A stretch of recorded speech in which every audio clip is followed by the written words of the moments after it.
मुंबई का इतिहास, इसमें कई परतें हैं, कई कहानियां, लेकिन कुछ पन्ने ऐसे भी हैं जो आज भी एक सिहरन सी पैदा कर देते हैं। आज हम ऐसे ही एक अनसुलझे और काफी डरावने अध्याय की बात कर रहे हैं। 1980 के दशक की वो स्टोनमैन सीरियल किलिंग्स। हमारे पास जो जानकारी है वो एक लेख है, मुंबई का स्नोमैन, एक अनसुलझा रहस्य, उसके कुछ हिस्सों से हमने ली है। तो आज हमारा इरादा है कि इस जानकारी को थोड़ा खंगालें, समझें कि उस दौर में आखिर हुआ क्या था, पुलिस क्यों एक तरह से नाकाम रही, हत्यारे के बारे में क्या क्या सोचा गया, क्या थ्योरीज थी, और सबसे बड़ा सवाल, ये मामला आज तक एक रहस्य क्यों बना हुआ है। तो चलिए कोशिश करते हैं इसे परत दर परत खोलने की। जरा सोचिए, एक शहर मुंबई सपनों का शहर कहा जाता है, पर वहाँ रात गहराते ही सड़कों पर सोने वाले सबसे बेसहारा लोग वो एक अनजान खतरे का शिकार बन रहे थे। किसी को नहीं पता था अगला कौन होगा या ये सब कर कौन रहा है। शहर पर ना एक अजीब सा अनदेखा खौफ छाया हुआ था। तो जानकारी के हिसाब से ये जो डरावना सिलसिला था ये करीब 5 साल चला। मोटे तौर पे कहूँ तो 1983 से 1988 के बीच। और निशाना कौन बन रहा था? अक्सर वो लोग जो समाज की नजरों से लगभग ओझल रहते हैं। फुटपाथ पर सोने वाले, बेरोजगार, भिखारी, दिहाड़ी मजदूर, जिनकी जिंदगी वैसे ही मुश्किलों से भरी थी, उन पर ये कहर टूटा। और हत्या का तरीका वो तो और भी ज्यादा दहलाने वाला था। लगभग हर बार एक जैसा, सिर पर किसी भारी, बहुत वजनी पत्थर से जोरदार वार। लेख में लिखा है कि ये वारदातें ज्यादातर रात के अंधेरे में होती थी, करीब रात 10 बजे से सुबह 4 बजे के बीच। ऐसे टाइम पर जब शहर लगभग सो चुका होता है और ये लोग किसी सुनसान कोने में या फुटपाथ पर अकेले सो रहे होते थे। कितना आसान निशाना है ना? हाँ, और ये तरीका इतना क्रूर और इतना कंसिस्टेंट होना ही इसे और भयानक बनाता है। मतलब एक भारी पत्थर, ये सिर्फ हत्या नहीं लगती, ये किस्म की बर्बरता दिखाता है। और पीड़ितों का चुनाव भी देखिए, समाज के सबसे कमजोर लोग, जिनका शायद कोई पूछने वाला भी ना हो। ये बात तो जांच को शुरू से ही बहुत मुश्किल बना देती है। बिल्कुल। और जैसा कि अक्सर ऐसे मामलों में होता है, शुरुआत में पुलिस ने शायद इसे उतनी गंभीरता से नहीं लिया होगा। लेख में भी जिक्र है कि शुरुआती जो हत्याएं थीं, उन्हें अलग अलग घटनाएं माना गया। हो सकता है कुछ मामले मामूली मारपीट या कोई हादसा समझकर दर्ज हुए हों, या शायद ठीक से जांच किए बिना ही फाइल बंद कर दी गई हो। हाँ, ये पैटर्न पहचानने में देरी होना इसकी कई वजह हो सकती है। एक तो जैसा हमने कहा, पीड़ितों की सामाजिक स्थिति, उनकी मौत या गुमशुदगी पर शायद उतनी तेजी से एक्शन नहीं हुआ होगा। दूसरा ये भी मुमकिन है कि शुरुआती वारदातें शहर के अलग अलग हिस्सों में हुई हो, तो पुलिस के लिए फौरन ये कनेक्ट करना मुश्किल रहा होगा कि ये सब एक ही आदमी का काम है। बिखरी हुई घटनाओं में एक लिंक ढूंढना हमेशा ही एक चुनौती होती है, खासकर तब जब पीड़ितों की पूरी जानकारी ना हो या कोई साफ मकसद नजर ना आ रहा हो। सही कहा। लेकिन फिर जैसे जैसे हत्याएं बढ़ने लगी और पैटर्न बिल्कुल साफ दिखने लगा, हर बार सिर पर पत्थर से वार, तब जाकर पुलिस डिपार्टमेंट में खलबली मची होगी। शक गहराने लगा कि ये किसी एक सिर फेरे सीरियल किलर का काम है। लेख में एक पुलिस अफसर का नाम भी आता है, संजय शेलार। शायद बाद में इन पर कोई फिल्म भी बनी। कहा गया है कि वो इस केस को सुलझाने के लिए काफी पैशनेट थे, शायद अपने करियर को एक नई दिशा देने की कोशिश भी कर रहे थे। हाँ, और उस दौर में, मतलब 80s के दशक में, सीरियल किलर का ये जो कॉन्सेप्ट है, ये भी भारत में शायद उतना कॉमन नहीं था जितना वेस्ट में था। तो पुलिस के लिए भी ये एक बिल्कुल नई तरह की चुनौती रही होगी। उन्हें न सिर्फ कातिल को पकड़ना था, बल्कि इस किस्म के क्राइम के पैटर्न को समझना भी था। हाँ, और जांच तो हुई। लेख बताता है कि कई लोगों को शक के बिना पर उठाया गया, गिरफ्तारियां हुई, पूछताछ चली। शक की सुई तो कई तरफ घूमी होगी, कोई पुराना दुश्मन, कोई मानसिक रोगी, कोई नशे का आदी। पर नतीजा 0। किसी के खिलाफ कोई पुख्ता सबूत नहीं मिला, कोई दोषी साबित नहीं हुआ, किसी को सजा नहीं हुई। वो स्टोनमैन जैसे कोई भूत था, आया और गायब हो गया, पुलिस के हाथ खाली के खाली।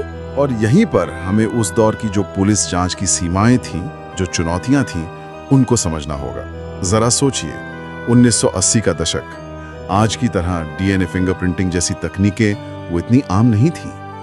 शहर में हर गली नुक्कड़ पर सीसीटीवी कैमरे नहीं थे। मोबाइल फोन लोकेशन ट्रैकिंग, उसका तो सवाल ही नहीं उठता। फॉरेंसिक साइंस वो भी अपनी शुरुआती स्टेज में था, खासकर भारत में।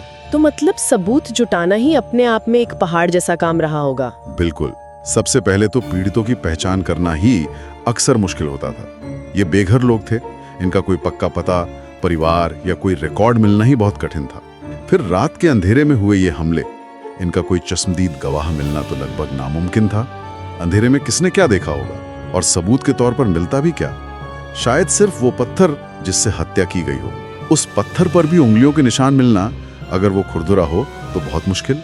बारिश हो गई तो और भी सबूत धुल जाते थे। तो ये सारी चीजें मिलकर जांच को एक तरह से अंधेरे कुएं में धकेलने जैसी थी। जाहिर है जब सबूत इतने कम हो और मामला इतना सेंसेशनल हो तो फिर अटकलों का बाजार गर्म हो जाता है। पुलिस, मीडिया, आम लोग सब अपने अपने हिसाब से थ्योरी बनाने लगते हैं। लेख में कुछ ऐसी थ्योरीज का जिक्र है। एक तो ये कि जो कातिल था वो कोई मामूली इंसान नहीं बल्कि बेहद ताकतवर रहा होगा। हाँ, ये सोचना तो नेचुरल था। इतना भारी पत्थर उठाना और उसे इतनी जोर से घातक वार करना, वो भी बार बार, इसके लिए फिजिकल स्ट्रेंथ तो चाहिए ही। कुछ रिपोर्ट्स में तो ये भी कहा गया कि कभी-कभी एक ही रात में कई लोगों को निशाना बनाया गया है।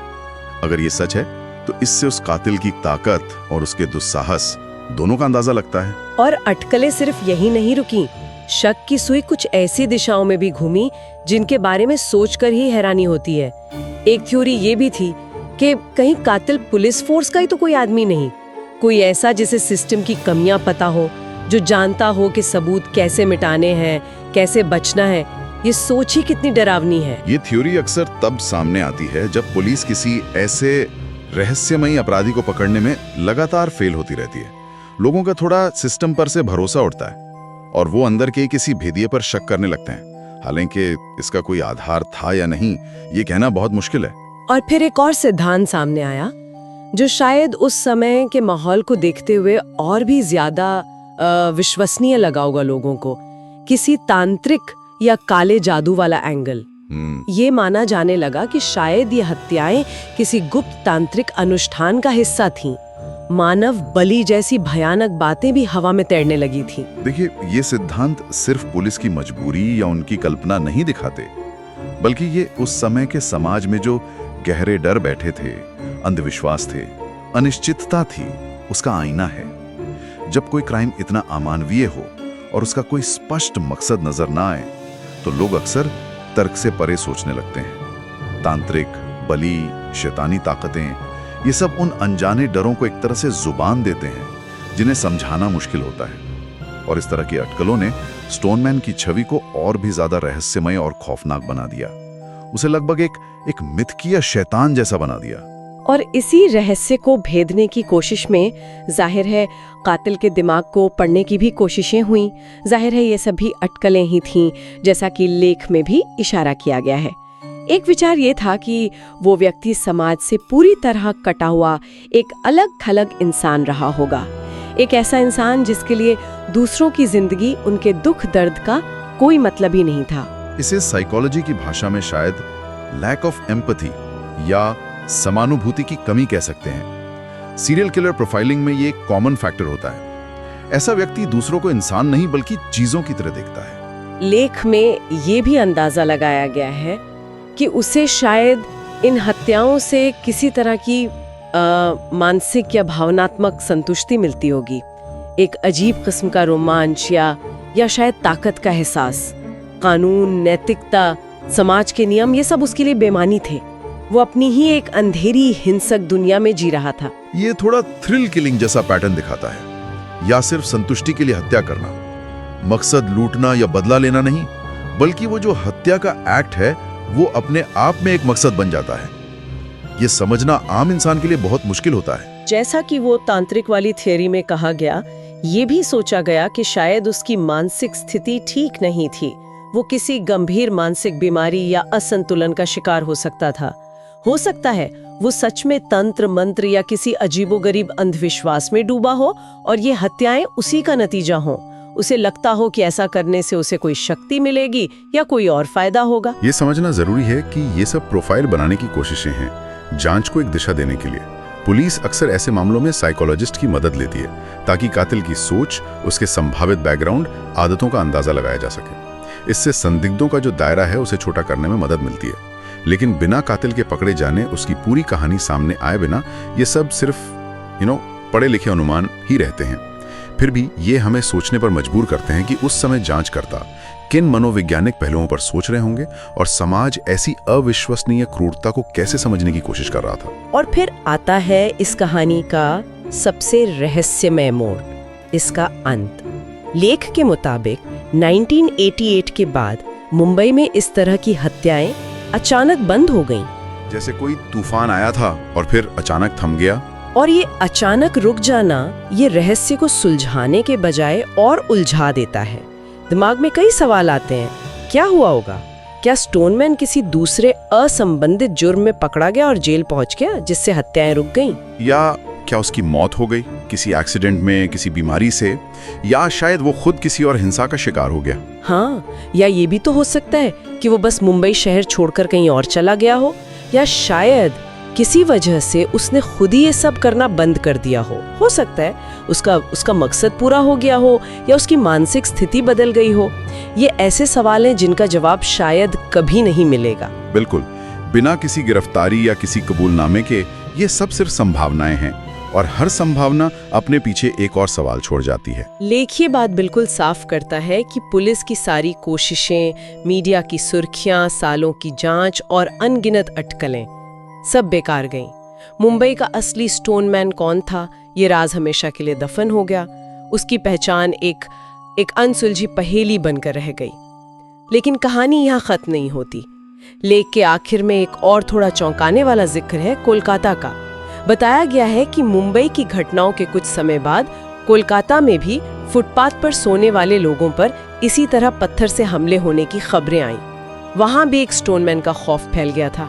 हाँ, ये पहलू इस रहस्य को और गहरा और जटिल बना देता है। क्या ये वही इंसान था जो मुंबई से कोलकाता चला गया, या ये कोई नकलची था जिसने मुंबई की खबरों से प्रेरणा लेकर वैसा ही करना शुरू कर दिया, या फिर ये महज एक भयानक संयोग था कि दो अलग शहरों में लगभग एक ही तरीके से समाज के हाशिए पर पड़े लोगों को निशाना बनाया जा रहा था। ये सवाल स्टोनमैन की पहेली को और भी बड़ा बना देते हैं। तो कुल मिला के देखें तो मुंबई का स्टोनमैन शहर के इतिहास का एक ऐसा काला धब्बा है जो आज भी धुंधला नहीं पड़ा है। एक गुमनाम कातिल, समाज के सबसे कमजोर और लगभग अदृश्य लोग उसके शिकार, और पीछे छूट गए अनगिनत सवाल। एक ऐसा रहस्य जिसने देश की आर्थिक राजधानी को सालों तक दहशत में रखा। हाँ, इस पूरी बातचीत से कुछ बातें बिल्कुल साफ नजर आती हैं। पहली, हमारे समाज में जो लोग सबसे हाशिए पर हैं वो कितने असुरक्षित हैं। उनकी जान की कीमत कितनी कम आंकी जाती है जब तक कि मामला एक सेंसेशनल पैटर्न ना बन जाए। दूसरी, उस दौर की पुलिस जांच की अपनी सीमाएं थीं, तकनीक की कमी, संसाधनों का अभाव, और शायद एक बिल्कुल ही अलग किस्म के अपराध को समझने में शुरुआती हिचक। और तीसरी बात, कैसे ऐसे अनसुलझे भयानक अपराध लोगों के जहन में, शहर की यादों में एक गहरे डर की तरह सालों तक बसे रहते हैं। यहाँ ये सोचना भी जरूरी हो जाता है कि आज के दौर में जब तकनीक इतनी आगे बढ़ गई है, क्या हम ऐसी त्रासदियों को रोक पाने या सुलझाने में ज्यादा सक्षम है? ये एक बहुत महत्वपूर्ण सवाल है। एक तरफ तो हाँ, आज हमारे पास बेहतर फॉरेंसिक टूल्स हैं, ज्यादा सर्वेलेंस के साधन हैं, लेकिन दूसरी तरफ शहरीकरण और गुमनामी भी तो बड़ी है। क्या आज भी समाज के हाशिए पर पड़े लोग उतने ही अदृश्य और असुरक्षित नहीं हैं? और क्या हर अपराध सिर्फ तकनीक से सुलझाया जा सकता है? ये सोचने वाली बात है। और यहीं पर हम आज की चर्चा को रोकते हुए एक आखिरी विचार छोड़ जाते हैं सबके लिए। अगर स्टोनमैन की घटनाएं आज के मुंबई में होती, जहां डीएनए है, हर गली में कैमरे हैं, डिजिटल फुटप्रिंट्स हैं, तो क्या वो पकड़ा जाता? या फिर अपराध की प्रकृति ही ऐसी थी, अचानक हमला, अनजान पीड़ित, कम से कम सबूत छोड़ना कि वो किसी भी युग में पुलिस के लिए एक बड़ी चुनौती बना रहता? ये सवाल हमें अपराध की जटिलता, जांच की सीमाओं और शायद मानवीय क्रूरता की उन गहराइयों के बारे में सोचने पर मजबूर करता है जिन्हें हम कभी पूरी तरह समझ नहीं पाएंगे।